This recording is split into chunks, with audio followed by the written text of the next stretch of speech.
സംസ്ഥാനത്ത് തെരഞ്ഞെടുപ്പ് പ്രചാരണം അവസാന ലാപ്പിലേക്ക്. പരസ്യ പ്രചാരണം നാളെ അവസാനിക്കും. കൊട്ടിക്കലാശം ഗംഭീരമാക്കാൻ മുന്നണികൾ. അവസാന മണിക്കൂറിൽ വോട്ടുറപ്പിക്കാൻ സ്ഥാനാർത്ഥികൾ.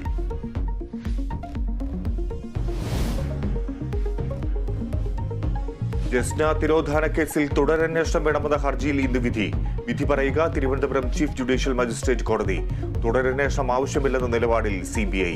ഹർജി നൽകിയത് ജസ്നയുടെ പിതാവ്. കരുവന്നൂർ കേസിൽ CPM തൃശൂർ ജില്ലാ സെക്രട്ടറി MM വർഗീസിന് വീണ്ടും നോട്ടീസ് നൽകി ED.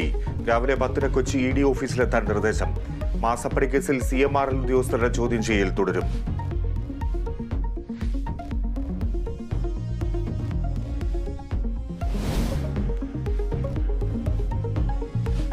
യമനിൽ വധശിക്ഷയ്ക്ക് വിധിക്കപ്പെട്ട നിമിഷപ്രിയെ അമ്മ സന്ദർശിക്കും. അമ്മ പ്രേമകുമാരി ഇന്ന് സനയിലെത്തും.